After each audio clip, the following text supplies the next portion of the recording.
Homemaker's Garden is new, created just in the last 9 months on a clay soil with a fertile 6-inch loam on top. I'm Charles Dowding. I've been growing vegetables for 30 years, always with a no-dig approach, organic growing, and I'm showing you in this short film how I do it and how I've turned this weedy plot of ground, about 1/5 of an acre here, into a wonderful, abundant garden. And the beds here are all made very simply using compost or old manure on top of the weeds and grass that are growing. And here is how.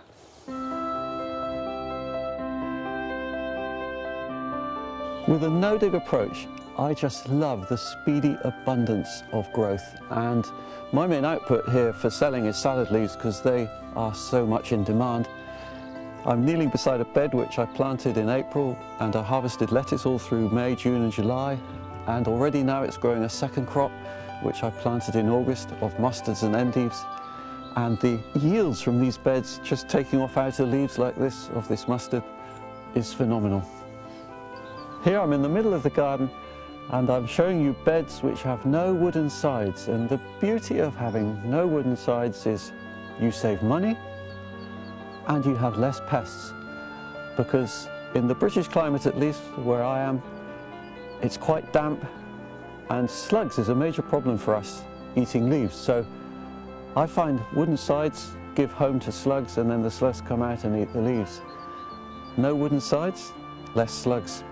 Only 8 months ago, these beds everywhere here was weeds and grass, a lot of perennial weeds even, and now it's all beautifully clean from the mulching process. So why the no-dig approach? There are just benefits galore.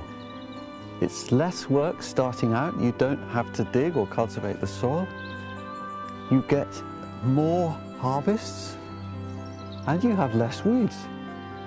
And to find out more about it myself, I've created a dig no dig experiment here where I've made one bed which I've dug and incorporated the manure, and one bed which has not been dug at all, and I've simply put the manure compost on top of undisturbed soil.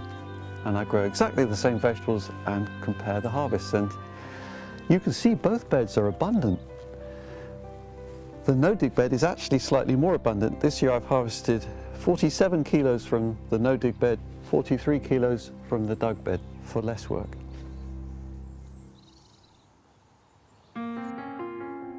So where do you find enough compost to grow wonderful vegetables? If you have any waste at all at home, organic waste matter, you can turn it into your own compost. Here I'm doing a very simple composting in small heaps. And this is compost that I've made since Christmas, so this is only 8 months old. I've turned it once. You don't have to turn. If you turn, you get lovely compost. And this is good already for growing. Also, you can buy in manure if you can find, or you might get given it even. This is cow manure from a local farm. Cows which have been bedded on straw. It's 18 months old, that's a good age. Anything from a year old or older is good to use. I have a neighbour up the road who actually gives me her horse manure because she has so much of it. For her it's a waste product. For a lot of people it is, so don't be afraid to ask around. People might give it to you. And you can also often buy compost, not too expensive, from tips where they're processing domestic waste into lovely compost. So you have many options of places to go and find compost, and it's the most worthwhile investment you can make in your garden to grow wonderful produce. I've been working with compost all my life, 30 years, and yet there's always more to learn. And to find out more about the inherent qualities of the compost I have available at the moment, I set up a small trial at growing lettuce. And it's the same lettuce plants planted at the same time. The only difference is the compost they are growing in. And the first one here is growing in green waste compost made from local domestic waste. The second one is growing in my own compost, so it's about 8 months old. And the third one is growing in 18-month-old cow manure. And the growth has been remarkably different actually since they were planted in these pots 6 weeks ago. and I've already made 2 harvests from these lettuce, and so far the cow manure is slightly ahead in terms of yield. The homemade compost is catching up though and looking the strongest plant now. The green waste compost is not quite so strong.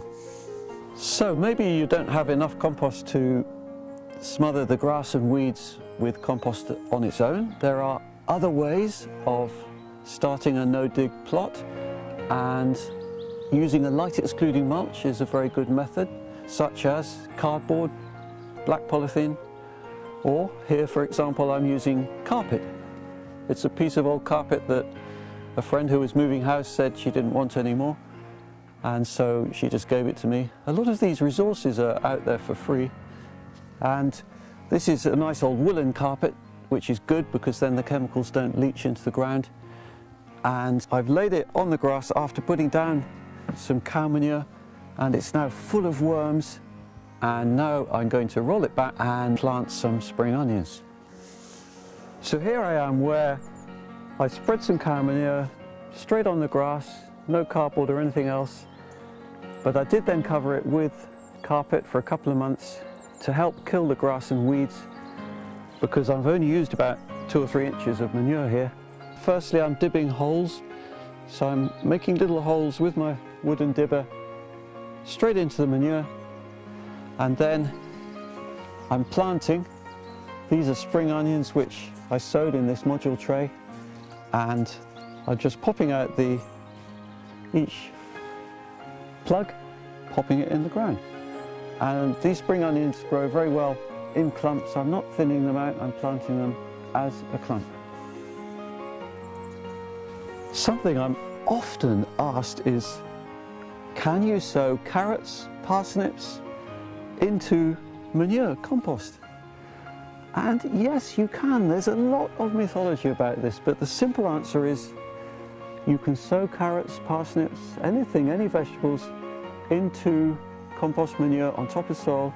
As long as it's about a year-old compost and manure, it's fine. And they love to grow in it. And here are some carrots which I sowed 4 months ago into this bed, into a recently made bed where I just spread manure on top of grass. And I'm going to pull this one out, and you can see that the root has gone down nicely.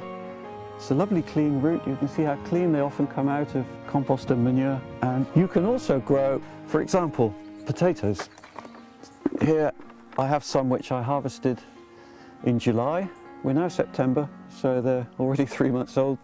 They're looking good. These grew in manure. The tubers actually developed in the manure.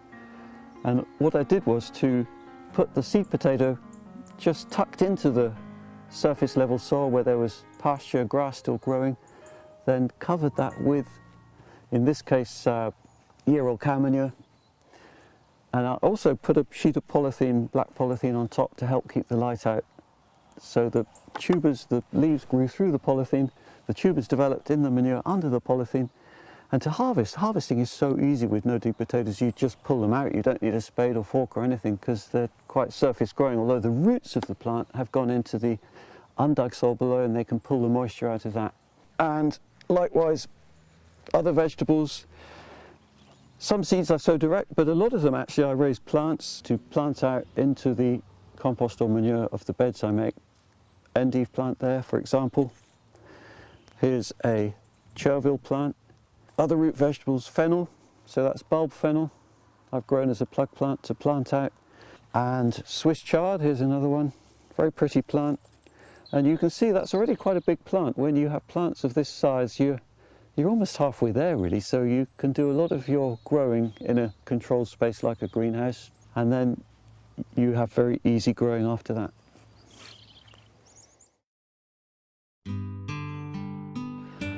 The no-dig approach works really well with polytunnels. Here I'm standing in a polytunnel which has only been here for 8 months. We put the hoops in the ground in January, and then straight away I mulched the grass that it was assembled on top of with compost manure. I used some cardboard too and smothered all the weeds. Very few have grown through. I've been troweling some out that have, but basically the soil is now lovely and clean. And I've had a wonderful crop of tomatoes, all different varieties growing here.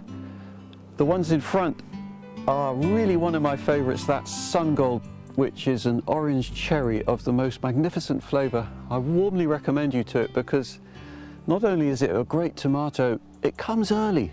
In Britain, at least, where we have these rather short summers, an early start is great for tomatoes, and these sun gold were ripening in the middle of June this year from a late April planting. And now I'm wanting to encourage them to ripen as fast as possible. It's late September. There's probably less than a month until the first frost, so they need to ripen fast, the remaining fruit. I've pinched out the tops, and I'm helping that last bit of ripening by leaving the top leaves on, because you want a few leaves to continue photosynthesizing, bring energy and sweetness and flavour into the remaining fruit. And also I've reduced my watering. That's another good tip for helping to encourage that last ripening. That slows the plant down in terms of new growth and makes it switch a bit of its metabolism into ripening the existing fruit.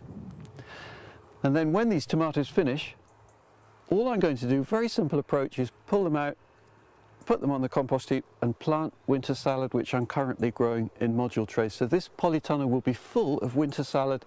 And one last point about the tomatoes is that I have not fed them at all. So they are growing in the goodness provided by the original mulch of compost and manure. You do not need to feed tomatoes if you give them a good mulch in the first place, preferably on top. I think the no-dig is really good for that. The goodness is where the roots like to find them, near the surface, and look how they grow.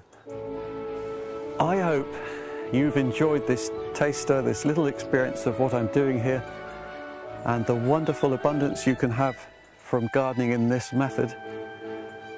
And you can find out more on my website, which is www.charlesdowding.co.uk, and I've also written books. 4 books have come out so far about how to create and then maintain and look after and produce wonderful plants to eat in an undug garden.